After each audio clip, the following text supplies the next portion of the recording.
Good morning, children. Sai Ram. Today we'll continue with the poem Where the Mind is Without Fear by Rabindranath Tagore. As always, be ready with your pen and book to write the meanings and figures of speech. Now let me give you the gist of the first part, what we have done. This poem is a prayer to God to bring his countrymen out from the darkness of ignorance, prejudices, disunity, and all other evils. People should be free to think their own thoughts. They should not fear about their ideas, and they can keep their head high. Now let's start with the next line of the poem.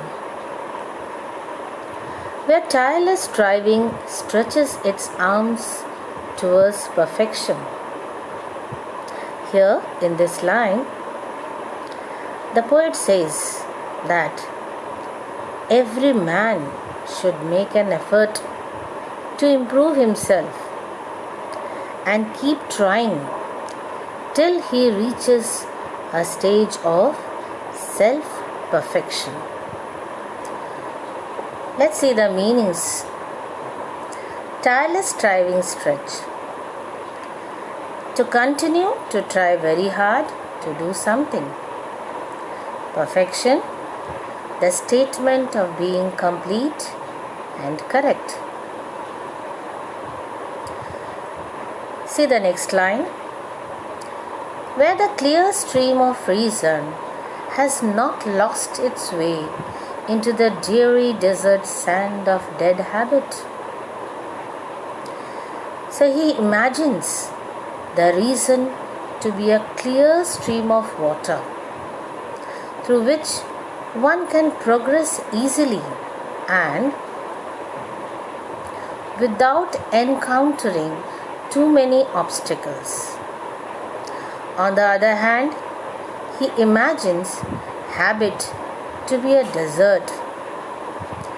The stream of reason seems to him to be lost in the sands of habit. This means that he is saying that the people of his country blindly believe in their superstitions at present, and he would like them to question these beliefs through the application of logic. Let's see the meanings of the phrases. Clear stream of reason. It means a clear cause of an event or situation for an explanation. Dreary desert means boring or unhappy, lacking in cultural or intellectual interest. Where the mind is led forward by thee into ever-widening thought and action. In these lines, the poet speaks directly to God. He wants his countrymen to be led by him so that they broaden the horizon of both their thoughts and action. That is, they become broad-minded. Ever-widening thought, continuous thought that lasts forever. Into that heaven of freedom, my Father, let my country awake. So, he says, if they were to do so, then India would be transformed into heaven, a heaven where all its citizens would be truly free. So, what type of heaven the poet has imagined here? He talks about the heaven where people live there without fear of anyone. They are proud of their beliefs and they stand for them fearlessly. They work hard to gain perfection and do not follow old habits which can only lead them towards death and stagnation. They are free to learn and gain knowledge and act in a way that they can bring honor to their country. Let's find out the literary devices. Here, figures of speech, where tireless striving stretches its arms towards perfection. What is it? Personification. You already know that the human quality is given to inanimate thing is personification. So here the idea of striving has been given the shape of a human being whose arms are stretching and trying very hard to reach perfection. The clear stream of reason. Here it is metaphor. The poet indirectly compares a logical mind to a clear stream. Now let's see the next line. Dreary desert sand of dead habit. What is the figure of speech used here? It's alliteration. Alliteration means repetition of a sound. So here the sound of D is repeated. The next line, let my country awake. What is it? It is personification. So you already know when human qualities are given to inanimate things, it is called personification. So here a country is not a living being. Yet the poet talks about the nation waking up just like a human wakes up from sleep. That means here country is personified. Country is said to have the human quality of waking up. So it is personification. Now here the poet uses irony. What is irony? The poem is full of irony. You have already studied in figures of speech what is irony. Irony is a use of words which means just the opposite of the literal meaning. Now let us see the example in the poem. When Tagore seeks a nation where the mind is without fear, he very subtly points out that India was not a free nation, where Indians could live without fearing the British. So what do we find? He is talking about a nation where mind is without fear, and actually it was just the opposite. That time India was under the British rule and the people were always fearful of the British. They could not speak about their ideas or feelings. So they always feared the British. This is irony. Let's see other example. Knowledge is free. Similarly, knowledge is free implies that at that time knowledge was not free. So he says that he wants the nation where knowledge is free, but at that time knowledge was not free. Everyone did not have access to education. That means everybody could not get education. Only a handful of people, those who were rich, could acquire the knowledge, could get education.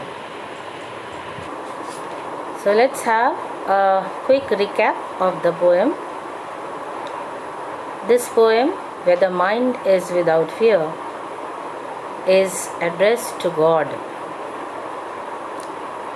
And he asks the God to awake his country into the heaven of freedom, where there is total freedom of good thoughts, good words, and good actions. He wishes for a country where people should be free from fears, where knowledge could be free to all individuals, and people from all caste and religion should be united. So what do we find? This poem is a free verse where there is no rhyme scheme. So what do you learn from this poem? Tagore here rightly says that one's head should never bow before anyone in any situation. One should always maintain brotherhood among all people. One should always speak up his mind. Mind should be free from all fear and should bear the freedom of speech. The knowledge should not be bounded by any forces. Rather, it should be free from all bonds. The knowledge here also means the strength which the people should be bestowed with. People should not be affected by any forces which would result in the world breaking into fragments by walls created between each other. They should try hard to refrain themselves from such thoughts which would divide people and isolate them. Everyone should be encouraged to reach their goals with perfection. Mind should not dwell in mistakes, rather should have the power of reasoning for a better future. Tagore prays to Almighty to gift him with such a nation that achieves not only political but also spiritual freedom. Children, let's have the value points. These value points will help you to answer the questions. Please go through it.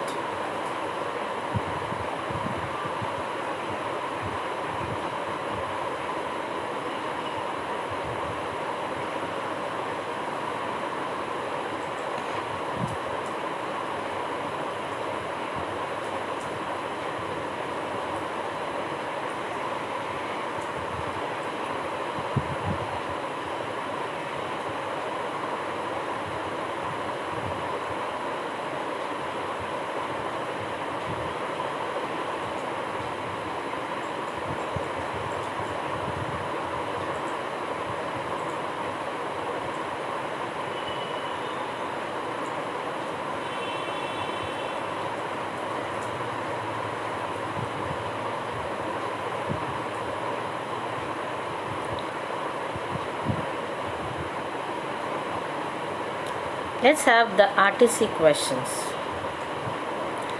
One line is taken from the poem. Where the world has not been broken up into fragments. What kind of fragments is being referred here? These fragments are the groups of people in India who are different due to their religion, caste, creed, or class. Who breaks the world? Narrow domestic walls here break the world. These are the walls of differences and division between people. What causes these breaks to occur? Ignorance, hatred, narrow-mindedness, prejudice causes these breaks. Children, with that we come to an end of this session. I hope you have understood this poem. After this video, there will be a link. You have to click on the link and submit your answers in the worksheet. Till then, goodbye.